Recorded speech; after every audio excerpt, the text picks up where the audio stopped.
شام کے 5 بجے ہیں۔ السلام علیکم، یہ ریڈیو پاکستان ہے۔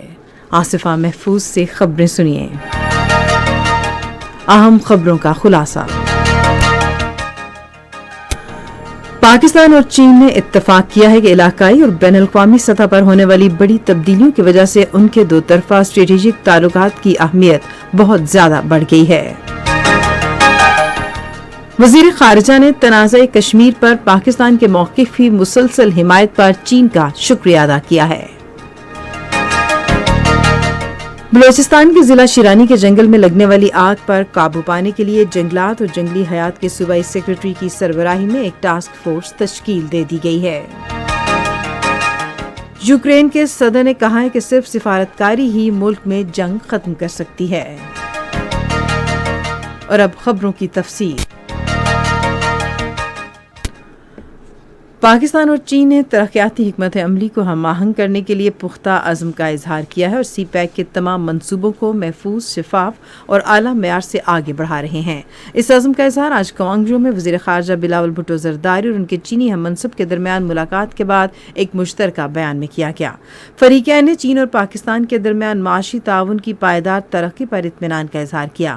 انہوں نے اس بات پر اتفاق کیا کہ چین پاکستان اقتصادی راہداری نے مؤثر طور پر پاکستان میں بنیادی ڈھانچے کو بہتر کیا ہے اور اس کی سماجی اور اقتصادی ترقی کو آگے بڑھایا ہے۔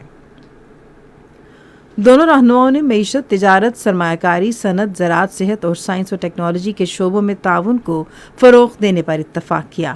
فریقین نے اتفاق کیا کہ علاقائی اور بین الاقوامی سطح پر ہونے والی بڑی تبدیلیوں کے پیش نظر چین پاکستان اسٹریٹجک تعلقات کی اہمیت بہت زیادہ بڑھ گئی ہے۔ وزیر خارجہ بلاول بھٹو زرداری نے پاکستان کے اس عزم کا اظہار کیا ہے کہ کسی کو بھی پاک چین تعلقات اور لازوال دوستی میں رخنہ نہیں ڈالنے دیا جائے گا۔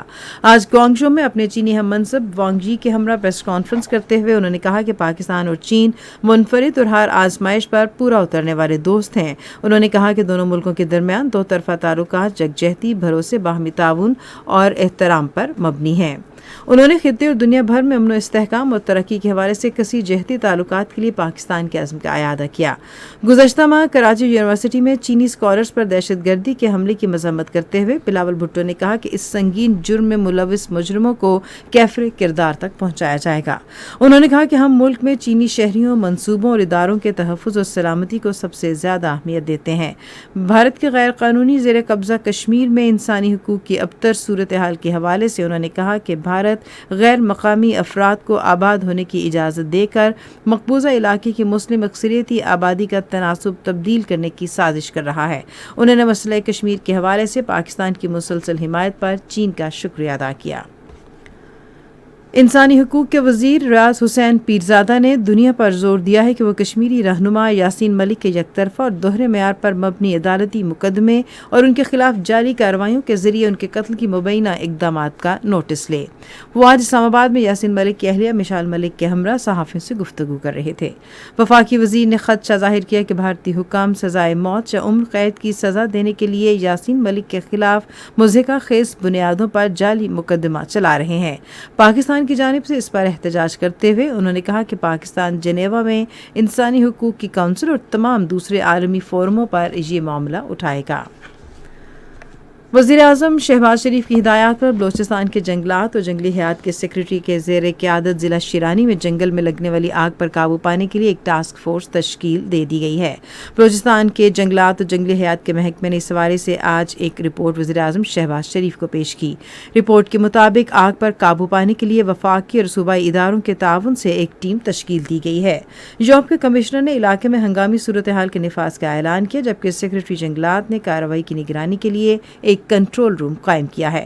آگ پر قابو پانے کے لیے ہنگامی امدادی ادارے نے ریسکیو گاڑیاں اور آگ بجھانے کا ساز و سامان فراہم کیا ہے۔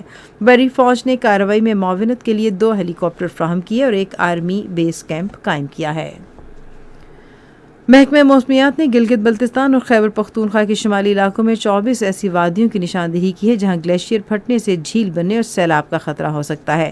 محکمہ موسمیات کے ڈائریکٹر ڈاکٹر خالد ملک کے مطابق درجہ حرارت میں اچانک بہت زیادہ اضافہ اور شدید گرمی کی لہر کے اثرات موسم گرما کے دوران ملک کے شمالی علاقوں میں گلیشیئر پھٹنے اور سیلاب جیسے واقعات میں اضافے کا باعث بن سکتے ہیں۔